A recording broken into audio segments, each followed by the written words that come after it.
Previous video में हमने यहीं तक क्वेश्चन करा था और ये मैंने आपसे पूछा था। हालांकि किसी ने अभी तक तो सॉल्व करके इसको बताया नहीं है, परंतु चलिए हम लोग सॉल्व कर लेते हैं। tan a इज इक्वल 5/6 दिया है और tan b इज इक्वल 1/11 दिया है, तो a प्लस बी की वैल्यू पूछ रहा है। IRT का क्वेश्चन है और पूछा है। ऑप्शन हमने जानबूझ के हटा दिया था ताकि आप लोग अच्छे से ईमानदारी पूर्वक सॉल्व करके और इसका रिप्लाई करोगे।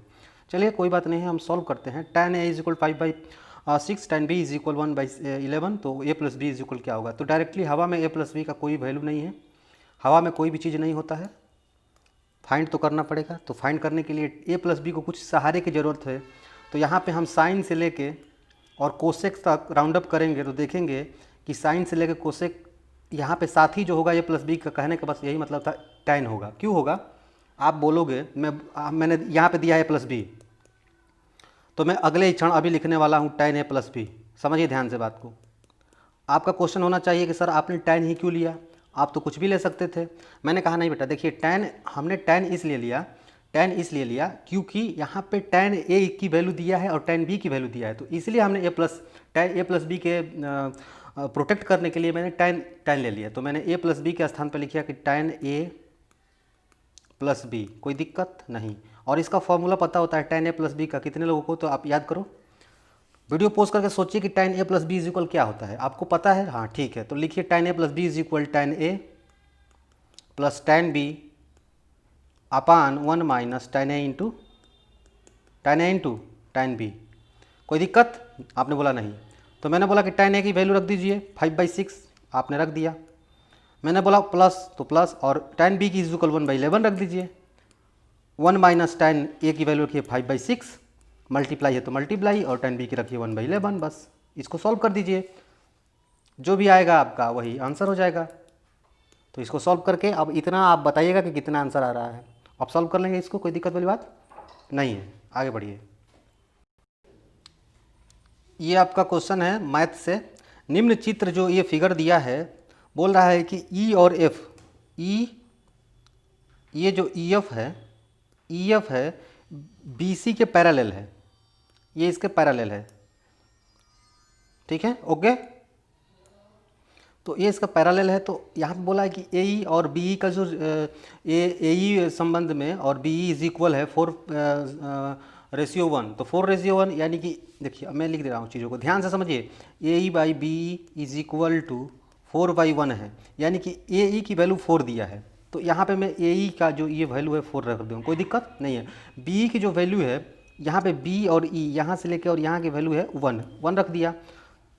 और ये बोला है कि ये जो है पैरेलल है, तो ये बताइए जब ये एक दूसरे के पैरेलल है, ये वाला चीज़ ई और बी एक दूसरे के पैरेलल है, तो क्या ये वाला वैल्यू मेरा 4 होगा, 4 होगा, आपने बोला यस।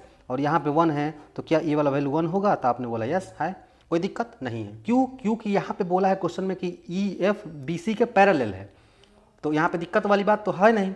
अब ये अगले क्षण बोला है कि C F is equal to 1.5 दिया है, C F is equal to 1.5 दिया है, समझिए चीज़ों को। तो यहाँ पे मेरा ये वाला ये वाला पोर्शन है, इसको बोला है कि ये 3/2 है, तो आप समझो कि इसकी जो वैल्यू है 1 है, इसकी वैल्यू 1 है, तो 1 की वैल्यू दिया है 3/2।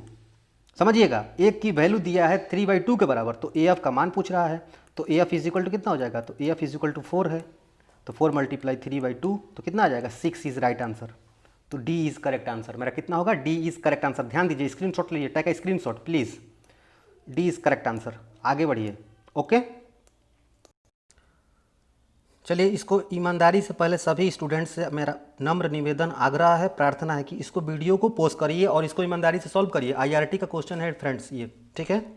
एक चिमनी और मीनार एक ही तल पे खड़े हैं। मीनार की चोटी से चिमनी के शीर्ष तथा आधार के अवनमन कोण क्रमशः 30 डिग्री एंड 16 डिग्री है, 30 और 60 है। यदि चिमनी की ऊंचाई दिया है 100 मीटर, तो बोल रहा है कि व्हाट इज हाइट ऑफ मीनार, मीनार की लंबाई क्या होगा। वीडियो पोस्ट ईमानदारी से सॉल्व। मैं आशा करता हूं आपने वीडियो रोका था, अब आप सॉल्व करेंगे। उससे पहले प्रीवियस वीडियो में हमने क्वेश्चन सॉल्व कराए हैं, तो उसको देख लीजिएगा, और डिस्क्रिप्शन बॉक्स में पार्ट 1 से लेके और ये इसका पार्ट 8 है पूरा, मतलब टोटल, यानी कि लगभग 70 से 80 क्वेश्चन हमने IRT के कवर कर लिए हैं, और वो भी वो एक सारे क्वेश्चन हैं जो रिपीटेड क्वेश्चन है, और मतलब ऐसा है कि क्वेश्चन पूछे जा सकते हैं, तो इसको सॉल्व करिएगा। चलिए इसको सॉल्व करिए। हाइट एंड डिस्टेंस का क्वेश्चन आपके सामने है, ट्रिग्नोमेट्री का। एक चिमनी और मीनार एक ही तल पे खड़े हैं। सॉल्व करने के लिए बस चीज़ों को क्या करना पड़ता है, धीरे से पढ़िए, जैसे जैसे प्रश्न बोल रहा है बस उसके अकॉर्डिंग फॉलो करते जाइए, मंजिल पे पहुंच जाएंगे। एक चिमनी और मीनार एक ही तल पे खड़े हैं। ये मेरा कोई तल है, सरफेस, ज़मीन जिसे बोलते हैं, धरती, ठीक है। बोल रहा है कि चिमनी और मीनार, तो ये बताइए चिमनी छोटा होगा और मीनार बड़ा होगा। आपने कहा यस, मैंने ये मीनार बना दिया और ये मेरा कोई चिमनी है। अब कह रहा है कि मीनार की चोटी, तो मीनार की चोटी मेरा ये है, ये बिंदु। मीनार की चोटी से चिमनी के शीर्ष, बी बिंदु। चिमनी के शीर्ष, कह रहा है कि चिमनी के शीर्ष, ये शीर्ष, ये चिमनी का शीर्ष हो गया बी बिंदु, और ए बिंदु मीनार का शीर्ष हुआ, का अवनमन कोण, अवनमन कोण, यहाँ से अवनमन कोण बन रहा है। उन्नयन कोण और अवनमन कोण बनता है। अवनमन कोण जब किसी भी वस्तु को ऊपर से नीचे की तरफ देखते हैं तो अवनमन कोण बनता है, और जब किसी भी वस्तु को नीचे से ऊपर की तरफ देखते हैं, यानी कि जब भी हमारा गर्दन उठेगा तो उन्नयन कोण बनेगा। समझिए, जब भी गर्दन उठाएंगे तो उन्नयन कोण बनेगा, और जब भी गर्दन झुका के किसी को देखेंगे, छत पर से मैं किसी को देख रहा हूँ, तो मेरा वहाँ पे जो एंगल बनेगा मेरे आंख के द्वारा किसी भी वस्तु पे बनाया गया एंगल जो होगा अवनमन कोण होगा। और वही मैं छत पे खड़ा हूँ, नीचे से कोई वस्तु हमको देख रहा है, कोई व्यक्ति हमको देख रहा है, तो वहाँ पे उन्नयन कोण बनेगा। तो यहाँ से ए पे, यहाँ पे कोई मान लीजिए सपोज यहाँ पे कोई बंदा है मीनार के छत पे, यहाँ पे चढ़ा हुआ है, और नीचे बी चिमनी के शीर्ष को देख रहा है और चिमनी के पैर को भी देख रहा है, चिमनी के पैर को भी देख रहा है। तो दोनों के द्वारा क्रमशः 30 डिग्री और 60 डिग्री का एंगल बनाया जा रहा है। किसके द्वारा, इस ए नामक व्यक्ति के द्वारा, जो कि चिमनी के छत पे यहाँ पे खड़ा था। हालांकि वो एंगल यहाँ पे बनाएगा 30 डिग्री और ये बनाएगा 60 डिग्री। तो यहाँ पे रेसिप्रोकल करेंगे तो ये वाला 30 डिग्री यहाँ पे आ जाएगा और ये वाला 60 डिग्री यहाँ पे आ जाएगा। अगर कोई दिक्कत होगा तो आप पूछ लीजिएगा कि कैसे एंगल में बताए थे, तो मैं अगले वीडियो में इसको इंक्लूड कर दूंगा। लेकिन बस इतना जाने कि ये 30 डिग्री होगा और ये 60 डिग्री होगा। तो जब ये वाला 30 बनेगा ना तो ये भी 30 बनेगा, जब ये वाला 60 बनेगा तो ये भी 60 बनेगा। समझिए, ये वाला लाइन है तो ये 60 है तो ये भी 60 है। अब बोल रहा है कि इसकी चिमनी की जो है हाइट ये दे दिया है 100 मीटर, यहाँ से इसकी 100 मीटर हाइट ये दे दिया है, तो ये भी 100 मीटर ही होगा। तो बोल रहा है कि मीनार की ऊंचाई ज्ञात कीजिए। तो माना कि ये यहाँ से, ये मान लीजिए मैं बिंदु सी दे रहा हूँ, तो ये वाला मान लीजिए मेरा स्मॉल एच है, तो मेरा टोटल मीनार की ऊंचाई कितना होगा, तो आप बोलेंगे कि h + 100 होगा। आप बोलेंगे कि h + 100 होगा, तो h की वैल्यू ज्ञात कर लेंगे तो मेरी मीनार की ऊंचाई ज्ञात हो जाएगी। कोई दिक्कत वाली बात नहीं है। तो चलिए सॉल्व करिए। अब यहाँ पे एक त्रिभुज दिख रहा है ABC, और एक त्रिभुज दिख रहा है A, और मैं इस पर नाम दे रहा हूँ, मान लीजिए यहाँ पे D और E लिख दे रहा हूँ, और एक त्रिभुज आपको दिख रहा है ADE। तो ADE और ABC में जब लेके सॉल्व करेंगे तो आपका आंसर आ जाएगा, और दोनों को जब मिलकर जब सॉल्व करेंगे तो H = कितना आएगा, तो आप, मैं यहीं से डायरेक्ट बता दे रहा हूँ, H = आएगा 50। तो हाइट कितना होगा, 100 + 50, 150 इसका राइट आंसर होगा, बी होगा। सॉल्व करने की ज़रूरत नहीं है, आप इसको सॉल्व करिएगा और इतना ही आंसर आएगा, आप बताइएगा। और नहीं, अगर दिक्कत है तो मैं अभी सॉल्व भी कर सकता हूँ। अगर कोई दिक्कत होगा तो अगले वीडियो में मैं इसका सलूशन दे दूंगा। आप बस कमेंट कर दीजिएगा कि इसको सॉल्व कैसे किए हैं। मैं इतना समझा दिया हूँ, मैं आशा करता हूँ कि आप सॉल्व करेंगे। एच की वैल्यू निकाल दीजिएगा त्रिभुज लगा के, थोड़ा सा हिंट कर दे रहा हूँ मैं। यहाँ पर लगाइए tan 30 = कितना होगा, किस त्रिभुज में, ABC में, h/, और ये मान लीजिए DE है तो DE लिख दीजिए।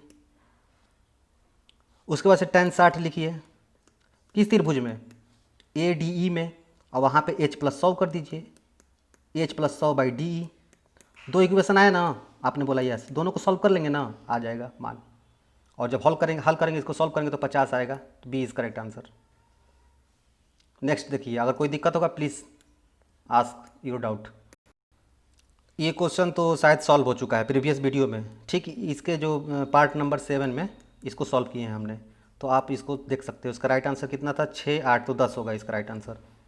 चलिए आप एक बताइए आंसर। मोहन का घर से 5, यहाँ पे 5 लिख दे रहा हूँ मैं, बस डाटा चेंज कर रहा हूँ, आप बताइएगा। इसको मैं हल करा चुका हूँ प्रीवियस वीडियो में, आप उसका लिंक डिस्क्रिप्शन बॉक्स में है, जाके देखिए। डियर फ्रेंड्स, इसका मान लीजिए मैं 3 कर दे रहा हूँ, इसको 4 कर दे रहा हूँ। समझिए, ये 6 नहीं है, ये 8 नहीं है, तो अब इसका राइट आंसर क्या होगा। मोहन के घर से दूरी कितना होगा? ऑप्शन में दे दे रहा हूँ A, B, C, D। मैं ऑप्शन दे रहा हूँ 5, 15, 3, 13। कितना होगा बताइएगा, ईमानदारी से बताइएगा इसको सॉल्व करके। यही क्वेश्चन, ये IRT का क्वेश्चन पूछा हुआ है। उसी पैटर्न पे मैंने 6 की जगह पर 3 कर दिया, डाटा चेंज कर दीजिए, 8 की जगह पर 4 कर दिया, तो राइट आंसर कितना होगा? इसका राइट आंसर 10 आया था, आप बताइएगा। चलिए आगे बढ़ते हैं गाइस। वीडियो को दोस्तों के साथ दबा के शेयर करो भाई। एग्ज़ाम कब है ये भी बताइए आप, एग्ज़ाम कब होने वाला है आपका? चलिए सॉल्व करिए इसको। समरूप त्रिभुज तो पता ही होगा, संगत भुजाओं का लंबाइयों का अनुपात दिया है, तो त्रिभुजों के क्षेत्रफल का अनुपात। समरूप त्रिभुज किसे कहते हैं पता है? मान लीजिए कोई ये त्रिभुज है, समरूप किसे कहते हैं पहले ये देखिए। मान लीजिए सपोज डियर मेरा फ़ोटो है, मेरा बचपन का कोई फ़ोटो है, तो मेरे बचपन का कोई फ़ोटो इतना छोटा था, मैं गरीब था उस समय पे सपोज, तो मेरा इतना औकात था, मैं इतना छोटा छोटा फ़ोटो अपने लिए बनवाया था, ठीक है। जब मैं बड़ा हो गया, पैसा कमाने लगा, तो मैं सोचा कि यार मैं अपना ही फ़ोटो मैं इतना बड़ा करवा दिया। अपना फ़ोटो, मेरे बचपन का फ़ोटो मेरा इतना बड़ा हो गया, और मैं जब छोटा था तो मेरा इतना छोटा फ़ोटो था। तो ये जो मेरा बचपन का फ़ोटो था ये मैं ही हूँ, और इसमें भी मैं हूँ। बात समझिएगा। तो क्या दोनों में चेंजेस आएंगे? अगर यहाँ से कोई किसी इसको देख रहा है, यहाँ से इसको देख रहा है, तो दोनों में चेंज आएगा? नहीं। जिस जैसा ये दिखेगा वैसा ये भी दिखेगा। बस अंतर कहाँ से आएगा कि एक में छोटा दिखेगा और एक में बड़ा दिखेगा। तो वही होता है समरूप। सम मतलब समान, और रूप मतलब रूप, उसका चेहरा, उसकी बनावट, उसका स्ट्रक्चर। जैसे कहने का मतलब ये है कि किसी भी कोई भी वस्तु हो, कोई भी मैप हो, कोई भी आकार हो, उसका रूप ना बदले, बस साइज बदल जाए। समझिएगा, रूप ना बदले, उसका आकार बदल जाए। जैसे ये मेरा वृत्त है डियर, और ये भी मेरा वृत्त है डियर, तो दोनों में क्या अंतर है? कुछ नहीं, दोनों तो वृत्त है, दोनों समरूप हुए, एक दूसरे के क्या हुए? समरूप हुए। समझिएगा। तो वैसे ही कोई त्रिभुज समरूप है, तो कोई समरूप त्रिभुज यहाँ बना दीजिए। और समरूप त्रिभुज बनाने का सबसे अच्छा उपाय होता है कि इसी में एक त्रिभुज और बना दीजिए। ए बी सी एक त्रिभुज हो गया, और ए डी ई एक त्रिभुज होगा। तो ये त्रिभुज एक दूसरे के हमेशा क्या होते हैं? समरूप होते हैं। ये एंगल कॉमन हो जाता है दोनों में। तो कह रहा है कि समरूप त्रिभुज की संगत भुजाओं की लंबाइयों का अनुपात। कोई संगत भुजा है डियर, तो संगत भुजा है, तो संगत भुजा एक ये वाला ये वाला भुजा डी भुजा बी सी भुजा के संगत होगा। तो यहाँ पे लंबाई कितना होगा? मान लीजिए इसका 1 दे दिया है, इसका 5 दे दिया है। तो कह रहा है कि त्रिभुज के क्षेत्रफलों का अनुपात याद कीजिए। तो एक सूत्र याद कर लीजिएगा, गांठ बांध लीजिएगा।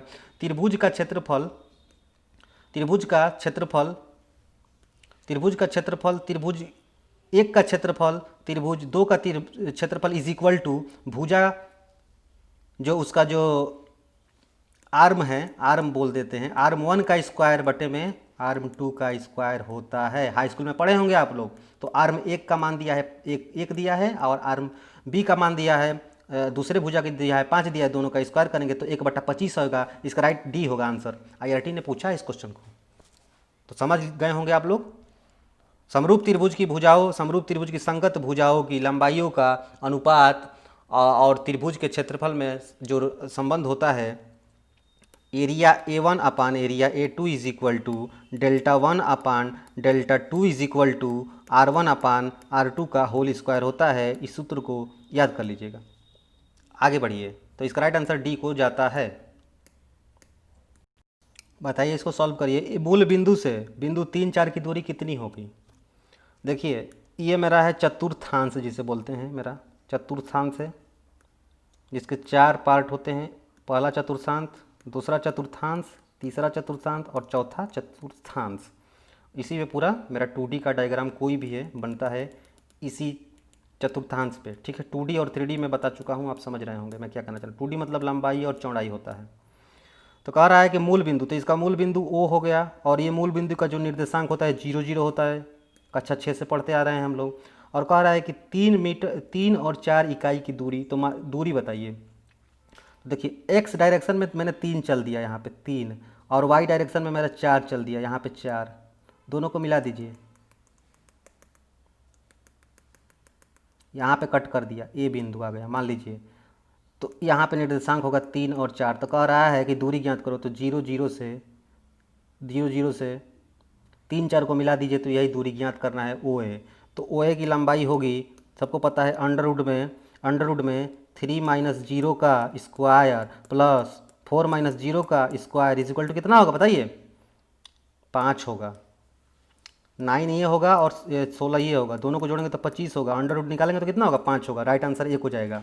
सूत्र लिख लीजिए अगर नहीं पता है तो। मैं स्क्रीनशॉट ले लीजिए इसका, मैं अभी इसको हटा दे रहा हूँ। Please take screenshot. डियर देखिए, दूरी बराबर होता है, दो बिंदुओं के बीच की दूरी होता है under root x1 minus x2 का whole square plus y1 minus y2 का whole square is equal to under root x2 minus x1 का whole square plus y2 minus y1 का होल स्क्वायर। होता है कि नहीं होता है? आपने बोला यस। और दो बिंदु कैसे? जैसे मान लीजिए मेरा कोई चतुर्थांश है, मेरा ये एक बिंदु हो गया, मेरा कोई ये एक बिंदु हो गया, इसका निर्देशांक दे दिया P1, इसका निर्देशांक दे दिया P2, P1 की वैल्यू दिया है मान लीजिए XY, P2 की वैल्यू दिया है AB, तो दोनों के बीच की दूरी हम निकालेंगे तो क्या होगा? अंडर रूट में x माइनस ए का whole square plus y minus B का होल स्क्वायर, या इसी को मैं लिख सकता हूँ अंडर रूट में a माइनस एक्स का whole square plus under root में b माइनस वाई का होल स्क्वायर। क्योंकि मैं 3 माइनस 4 का होल स्क्वायर करूँ या 4 माइनस 3 का होल स्क्वायर करूँ, कोई दिक्कत वाली बात नहीं है। हमेशा मेरा वैल्यू यहाँ पे भी एक आएगा और यहाँ पे भी एक आएगा। क्यों? क्योंकि हम जानते हैं कि अगर ऋणात्मक कोई भी संख्या है उसका मैं स्क्वायर कर दे रहा हूँ तो हमेशा पॉजिटिव आता है, और दूरी हमेशा धनात्मक ही होता है। तो इसको आप समझ गए होंगे। इस पर जितने भी क्वेश्चन आपके बनेंगे, दूरी ज्ञात करना होगा तो इस फार्मूले से आप कर सकते हो। निर्देशांक ज्यामिति कोऑर्डिनेट ज्योमेट्री के लिए वैलिड है। चतुर्थांश चैप्टर का ये सवाल था। समझ गए होंगे आप। बेसिक सा क्वेश्चन। आगे बढ़िए। ये वाला क्वेश्चन मैंने आप लोगों को सॉल्व करने के लिए दिया था और आप लोगों ने इसको सॉल्व भी कर चुके होंगे, और प्रीवियस वीडियो में इसको समझा चुका था। इसका राइट आंसर सी आया था। ठीक है, आप उसको देख लीजिएगा वीडियो को। अब आगे देखिए गाइस, क्वेश्चन आपके सामने है और इसको मैं आपके ऊपर छोड़ रहा हूँ। जितना अधिक ज़्यादा रिस्पॉन्स आएगा उतना जल्दी अगला वीडियो में अपलोड कर दूंगा, क्योंकि यूट्यूब का कुछ टर्म कंडीशन होता है। जब तक व्यू ज़्यादा, मतलब कम से कम अगर 1000 व्यू अभी आ जाते हैं तुरंत, तो मैं इसको तुरंत अभी अगला वीडियो अपलोड कर दूंगा यहाँ से। क्योंकि रिस्पॉन्सिबिलिटी ये होती है कि इनपुट इज इक्वल आउटपुट होना चाहिए। Input is equal to output होना चाहिए। और इनपुट तो मैं यहाँ से कर दिया, मैंने अपना एफर्ट लगा दिया, मैंने आपको चीज़ें प्रोवाइड कर दी। और एक बात और बता दे रहा हूँ, मैं खुद अभी स्टूडेंट्स यहाँ पे ऑफलाइन में ही पढ़ते हैं और मैं ऑनलाइन को उतना प्रीफर नहीं करता हूँ। तो चीज़ों को समझिए, बस as a help, as a student के लिए हेल्प। और प्रीवियस पेपर जितने भी थे बस उसका सॉल्यूशन किया जा रहा है और कुछ नहीं किया जा रहा। मैंने कुछ अभी पढ़ाया नहीं है। मैंने शुरू में आप लोगों से बोला था कि आप लोग वीडियो शेयर करिए, तो केमिस्ट्री के टीचर हैं उनको भी लाया जाए। तो ये सब आपके ऊपर है। तो आपसे मैं आशा करता हूँ कि आप शेयर करिएगा, इसको सॉल्व करिएगा डियर फ्रेंड्स। एक हौज है 9 घंटे में भरता है, परंतु पेंदी में एक छेद होने के कारण 10 घंटे लगते हैं। तो भरा हुआ हौज इस छेद को खाली करने में कितना समय लगेगा? कोई दिक्कत नहीं है, सॉल्व नहीं होगा तो मैं अगले वीडियो में इसको अच्छे से समझा दूंगा और सॉल्व कर दूंगा। IRT का क्वेश्चन पूछा हुआ है। बस आपसे इतना एक्सपेक्ट करता हूँ, आशा करता हूँ कि वीडियो को आप फैलाइए, दोस्तों के साथ शेयर करिए। जी, आप समझिए चीज़ों को मैं क्या कहना चाह रहा हूँ। यहाँ से एफर्ट लगा दिया हूँ, यहाँ से मैं पेपर सॉल्व करवा दूंगा आपका पूरा, कोई दिक्कत वाली बात नहीं है। लेकिन शेयरिंग मायने रखता है। दोस्तों को शेयर कर दीजिए, ग्रुप में शेयर कर दीजिए। वीडियो को आप आते हो, देखते हो, डाउनलोड कर लेते हो, तो यार वीडियो को ऑनलाइन देखिए और जो पूछा जा रहा है उसका ईमानदारीपूर्वक रिप्लाई करिए, तभी तो अच्छे इंजीनियर बनोगे आप। IRT का एक रुतबा होता है, तो उसको कायम रखिए। और आपको समझ गए होंगे, कोई दिक्कत वाली बात नहीं है। Thank you so much. अगले वीडियो में हम मिलेंगे नेक्स्ट लेक्चर में। तो आप वीडियो को जल्दी से शेयर करिए दोस्तों के साथ। Thank you so much. जय हिंद, जय भारत।